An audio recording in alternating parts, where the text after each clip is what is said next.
Buka kita dulu. Ya, gini. Assalamualaikum warahmatullahi wabarakatuh.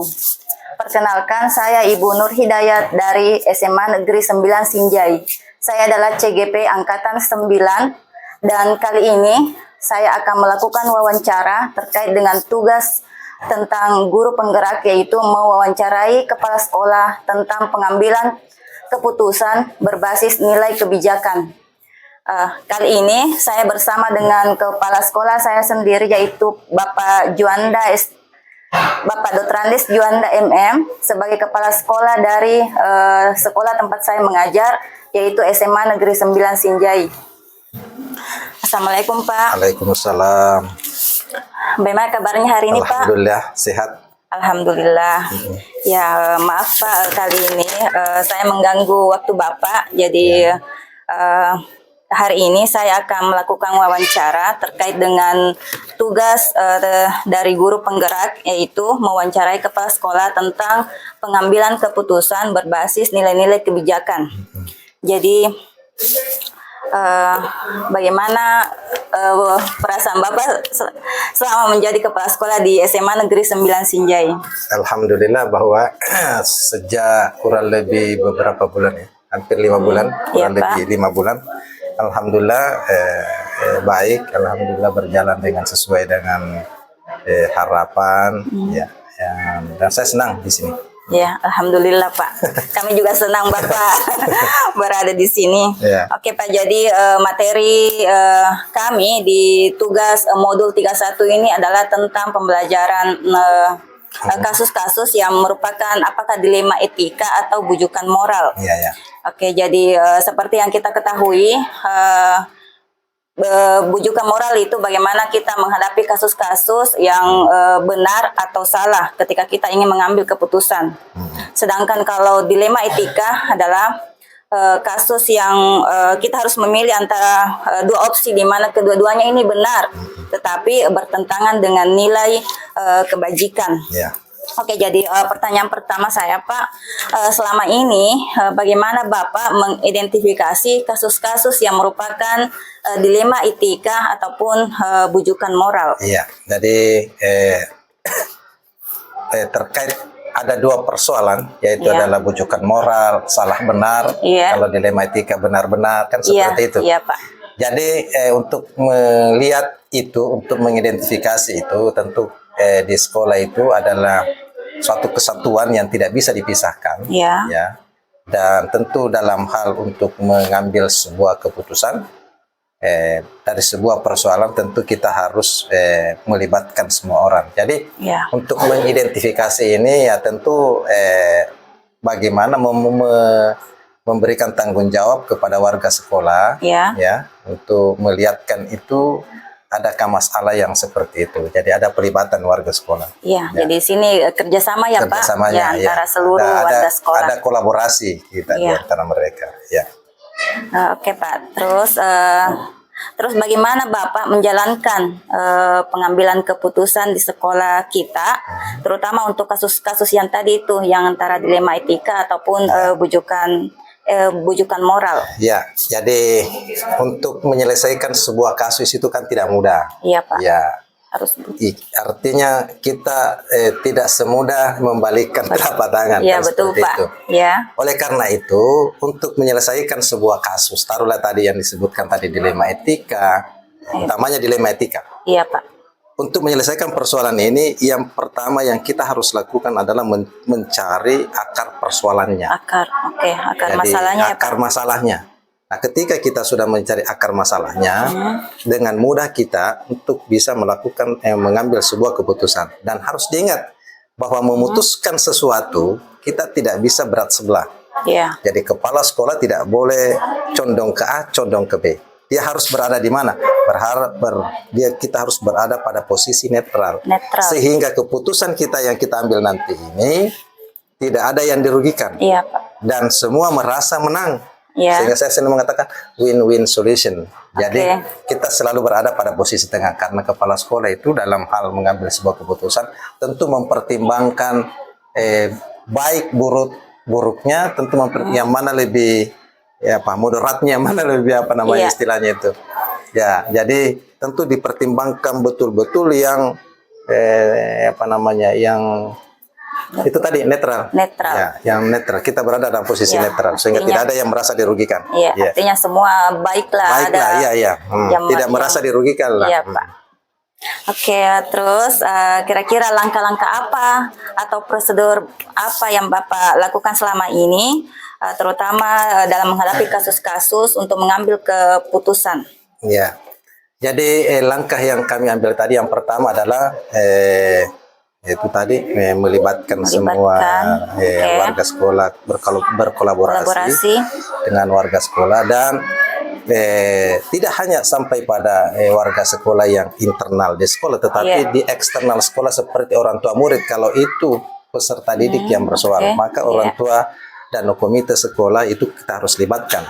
Karena persoalan-persoalan ini tidak hanya terjadi di peserta didik. Hal yang seperti ini pun terjadi pada guru-guru tata usaha, dan inilah susahnya karena hal ini bisa terjadi pada kita, pada di antara kita. Oleh karena itu saya bilang tadi, kepala sekolah tidak bisa berdiri sendiri, tidak bisa berat sebelah. Kapan dia berada pada posisi berat sebelah, maka kepemimpinan kepala sekolah, manajemen kepala sekolah juga akan berjalan berat sebelah. Pak. Kita harus merangkul semua. Jadi kita ini pakai sikap merangkul. Oke, Bapak tadi menyebutkan tentang kolaborasi, terutama dengan kolaborasi dengan orang tua juga. Jadi apakah Bapak biasa memanggil orang tua ke sekolah atau bagaimana, atau komunikasi lewat telepon atau bagaimana, Pak? Jadi saya ini kan sudah menjadi kepala sekolah sejak tahun 2009. Jadi di era dulu kita menyurati orang tua karena belum ada istilah. Di era sekarang ini kan sudah bisa kita berkomunikasi dengan orang tua peserta didik. Bahkan kita panggil orang tua peserta didik. Nah, ketika ada pemanggilan itu tadi, ada pembagian job di sekolah. Ya, misalnya ketika ada pemanggilan orang tua peserta didik, tidak hanya oleh kepala sekolah yang harus tangani. Di sana ada misalnya kalau itu siswa yang bersoal, ada wali kelasnya, ada guru BP-nya, ada guru BK-nya. Apa yang menjadi keputusan di situ, itu sudah menjadi keputusan juga kepala sekolah, karena kita satu mata rantai yang tidak bisa terpisah satu sama lain dengan kita semua. Oke, jadi yang saya tangkap adalah keputusan bersama Pak, antara melibatkan semuanya. Wali kelas, guru BK, guru mapel, juga, orang tua. Oke, Pak. Oke, jadi mungkin dalam pengambilan keputusan dan menghadapi kasus tidak semulus lah yang kita pikirkan. Betul. Oke, terus bagaimana tantangan Bapak? Apa tantangan yang Bapak hadapi dalam memutuskan suatu kasus? Satu hal yang memang yang menjadi tantangan bagi kepala sekolah itu dalam hal memutuskan sebuah persoalan adalah apalagi yang namanya tadi itu dilema etika, bukan moral, itu adalah karakter. Karena di masing-masing kita punya karakter yang berbeda. Iya, Pak. Betul sekali. Ada orang yang karakternya mudah dibujuk. Ada orang yang karakternya keras, tapi pada akhirnya juga luluh. Nah, disinilah tantangan kita, bagaimana kepala sekolah memasuki itu sehingga dia bisa luluh. Itu tantangan. Jadi kita harus mengenali dulu Pak, karakter. Dan kita tidak bisa langsung putus asa bilang wah ini tidak bisa, ini memang begini. Tidak bisa ngomong begitu, karena setiap kita pasti ada sisi baik. Selalu kita berpikir ada baiknya. Jadi jangan selalu yang dipikir salahnya. Kalau selalu yang dipikir salahnya, sudah titik, tidak ada itu penyelesaian. Tapi selalu kita berpikir pasti baik ini. Pasti ada sisi positifnya. Ada sisi positifnya. Oke, jadi kira-kira ada tidak jadwal tertentu yang Bapak jadwalkan ketika ingin menyelesaikan suatu masalah? Sebenarnya idealnya harus ada jadwal, tapi kami berprinsip begini. Ketika kita menyelesaikan, ketika ada sebuah konflik, ketika ada sebuah masalah yang dihadapi, baik itu guru, baik itu peserta didik, kami tidak menjadwalkan, karena kapan misalnya kita jadwalkan berarti menunda waktu.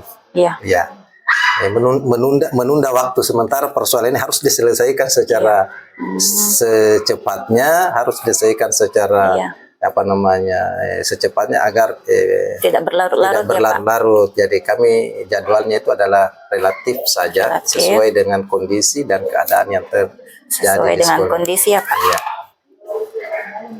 Dengan kondisi.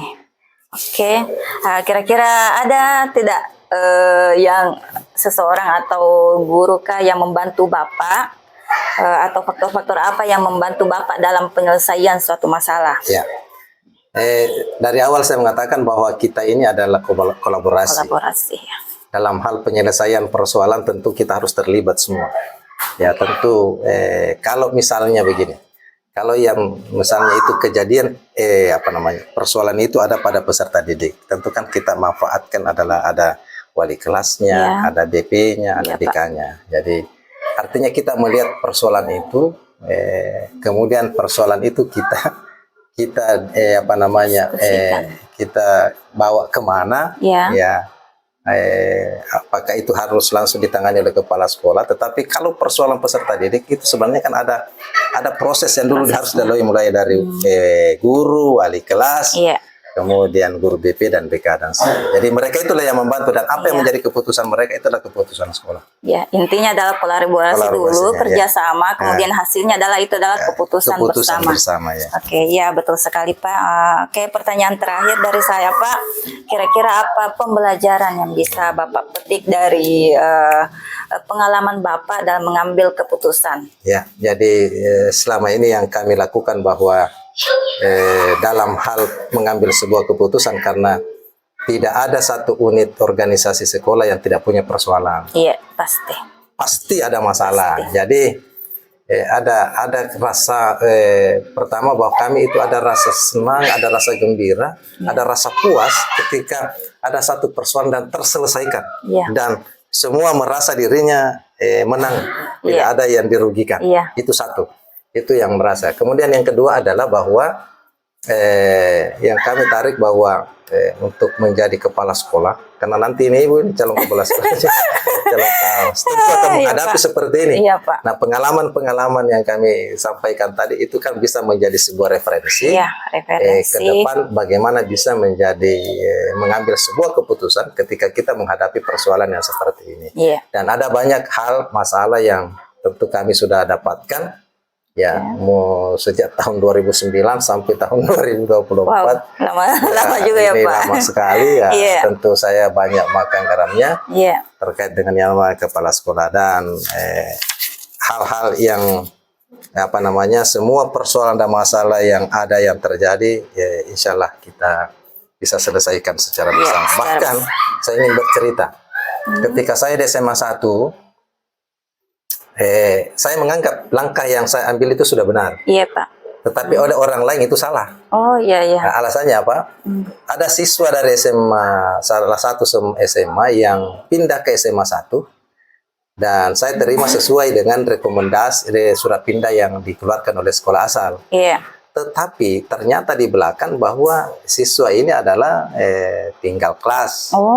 Cuma dia dinaikkan pada saat istilahnya pindah naik. Dan itu ada banyak. Menurut kami, langkah yang sudah ambil sudah benar. Saya menerima sesuai dengan surat pindahnya, dan ada lowong di sekolah itu. Ternyata di belakang hari berbondong-bondong lah yang lain untuk masuk ke situ. Nah, baru saya mengambil suatu sikap, saya tidak mau terima karena sudah full. Keluarga dari mereka inilah yang menuntut kepada saya. Sehingga saya mengambil suatu sikap, dan saya tidak bisa berdiri sendiri untuk memutuskan itu. Kami panggil komite sekolah, kami panggil pengawas sekolah untuk berbicara terkait itu. Dan alhamdulillah ketika itu dijembatani oleh pengawas, sehingga kami mengambil suatu kesimpulan. Kami memanggil ini orang tua yang kami terima dan sudah belajar di sekolah itu, untuk kami pindahkan. Oh, dipindahkan Pak? Saya pindah sekolah, karena baru 1 bulan sekolah di situ. Saya katakan saya tidak keluarkan anak Bapak, tapi saya pindahkan, carikan mak sekolah, bisa ini pindah, bukan naik kelas ceritanya, ini pindah. Nah, dia pindah ke sekolah SMA 4 sekarang, dan alhamdulillah itu anak setelah sekolah di situ adalah mengikuti sekolahnya untuk mengikuti Olimpiade Sains. Wah, Pak. Itu Artinya ketika saya mengambil satu keputusan yang responsif, langsung saya keluarkan, kan anak hancur. Iya, Pak. Anak-anak yang lain ini ya sudah mundur dengan sendirinya dan cari sekolah masing-masing. Sekolah lain. Seperti itu. Iya, Pak. Ya. Luar biasa sekali keputusan yang Bapak ambil. Baik Pak, terima kasih banyak atas kesempatannya. Banyak pengalaman, banyak pembelajaran yang saya dapat dari percakapan kita hari ini. Ya, semoga kedepannya kita bisa terus melakukan kolaborasi kerjasama dengan seluruh warga sekolah. Insyaallah, Bu. Baik, terima kasih Pak. Itulah tadi perbincangan yang kami lakukan. Terima kasih atas perhatiannya. Assalamualaikum warahmatullahi wabarakatuh. Waalaikumsalam. Terima kasih banyak Pak. Yeah. Mana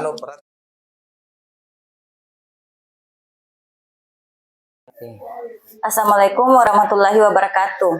Perkenalkan, saya Ibu Nur Hidayat, CGP Angkatan 9 dari SMA Negeri 9 Sinjai.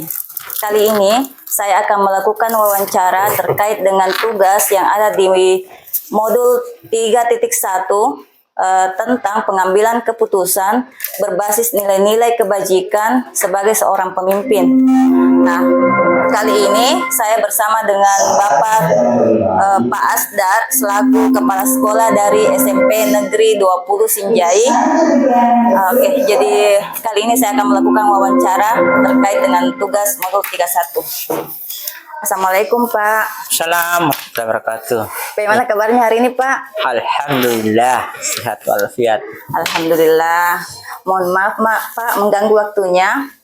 Ya, jadi hari ini saya datang ke sini untuk melakukan wawancara dengan Bapak terkait dengan tugas kami yang ada di guru penggerak, yaitu modul 3.1 tentang pengambilan keputusan berbasis nilai-nilai kebajikan sebagai seorang pemimpin.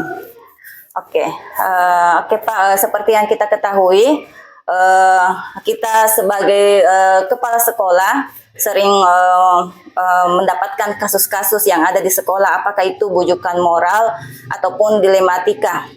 Oke, seperti yang kita ketahui, bujukan moral itu bagaimana kita mengambil keputusan antara benar dengan salah. Sedangkan dilema etika yaitu kita mengambil keputusan kedua-duanya sama-sama benar tetapi bertentangan dengan nilai-nilai kebajikan. Oke. Pertanyaan pertama saya Pak, bagaimana Bapak bisa mengidentifikasi kasus-kasus yang ada di sekolah Bapak, apakah itu dilema etika ataupun bujukan moral? Baik, untuk mengidentifikasi itu kan kembali ke aturan yang ada, aturan yang telah ditetapkan di sekolah. Iya, Pak. Apakah itu sesuai dengan melanggar tata tertib atau tidak? Iya. Nah, setiap permasalahan itu juga kan kami bawa ke Dewan Guru untuk dibahas apakah ini untuk didiskusikan ya Pak? Didiskusikan apakah ini perbuatan atau hal yang dilakukan oleh peserta didik itu melanggar atau tidak. Iya. Oke Pak, jadi kita bawa ke Dewan Guru yang untuk didiskusikan. Jadi bisa kita mengidentifikasi kasus-kasusnya. Oke, terus bagaimana Bapak dalam mengambil keputusan tersebut, terutama untuk kasus-kasus yang tadi, bagaimana caranya Bapak mengambil keputusan, apalagi kalau ini berhubungan dengan dilema etika yang tadi? Iya, itu tadi ketika ada masalah, saya kan keputusan yang saya ambil bukan atas nama pribadi, akan tetapi keputusan itu pada akhirnya akan membawa nama institusi. Iya, betul Pak. Jadi itu menjadi keputusannya SMP 20, bukan keputusan dari kepala sekolah. Jadi setiap kebijakan yang saya ambil di sini, terutama yang bersifat prinsipil, itu harus selalu dibawa ke Dewan Guru. Ada contoh kasus kami kemarin itu, ada siswa kami melanggar, tapi ini kan anaknya siswa kelas 9. Oh, sudah mau lulus ya Pak? Iya, yang tinggal seminggu lagi kita ujian akhir. Itu ujian.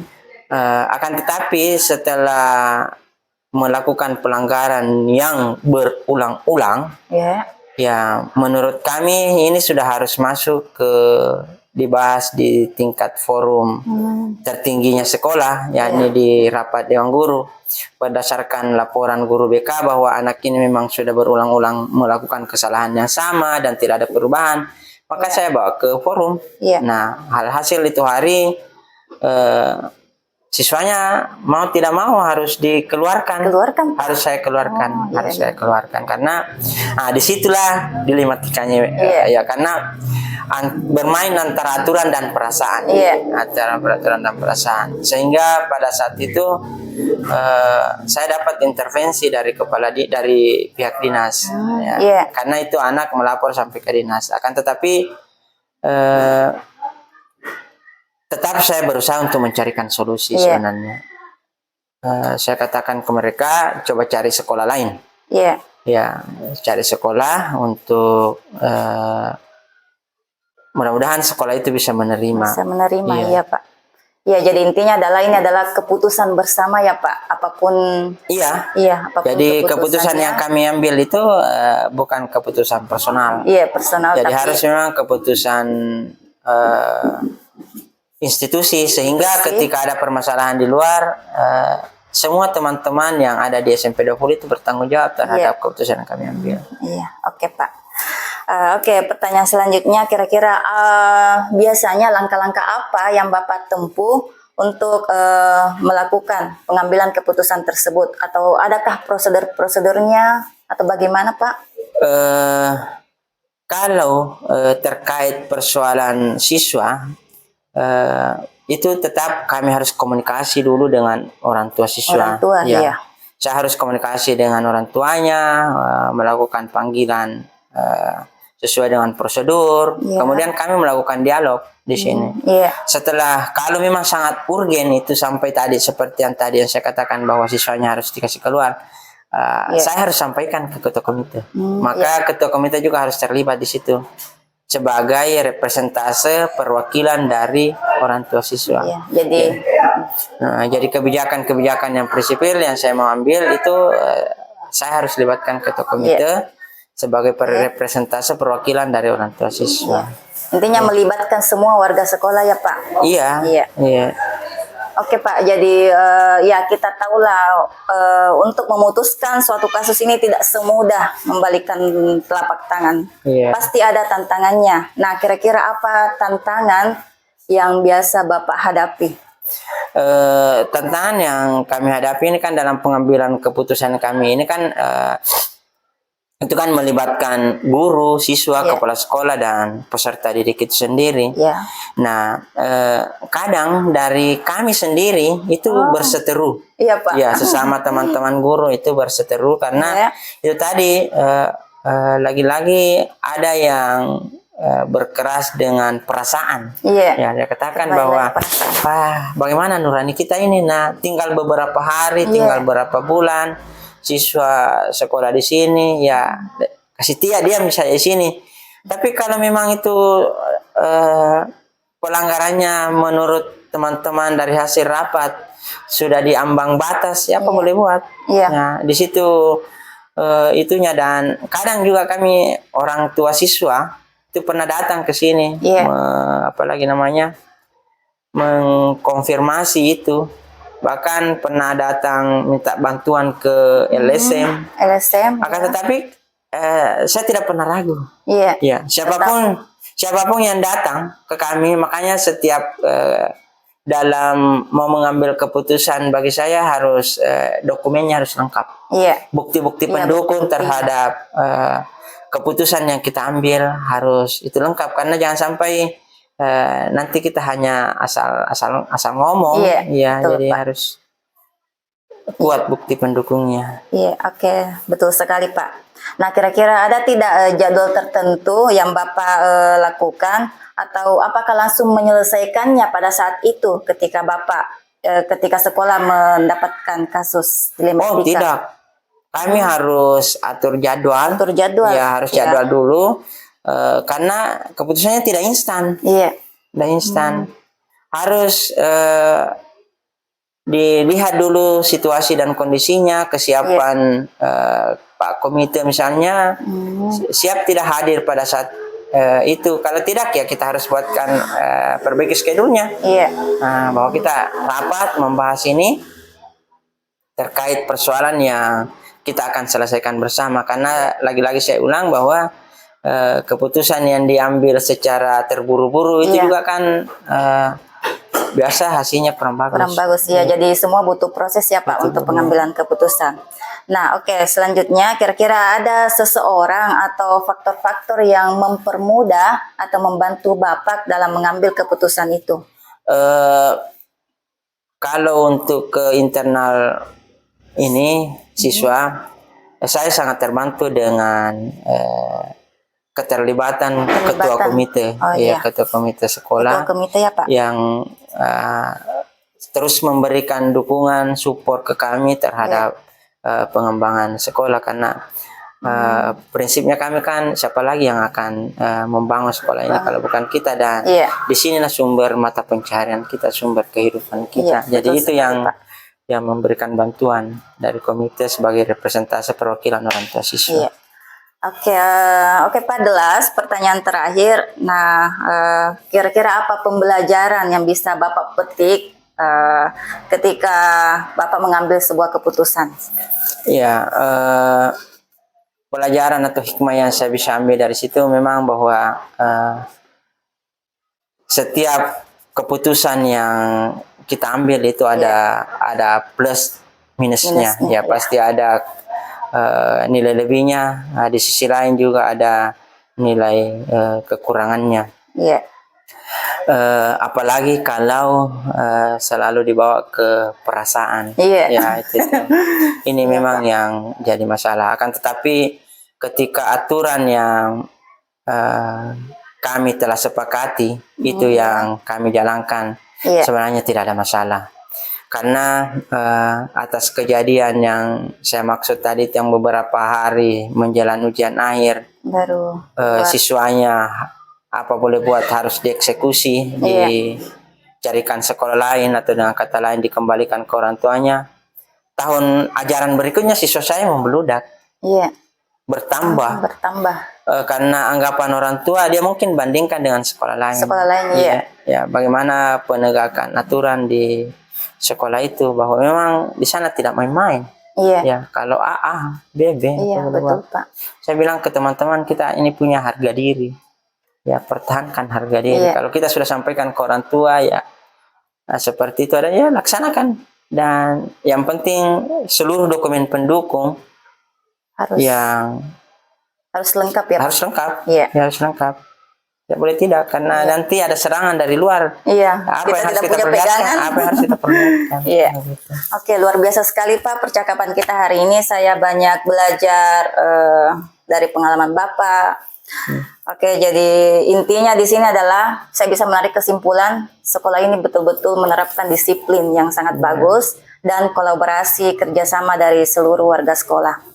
Baik Pak, terima kasih banyak atas kesempatannya untuk melakukan wawancara. Semoga sekolah ini sukses selalu.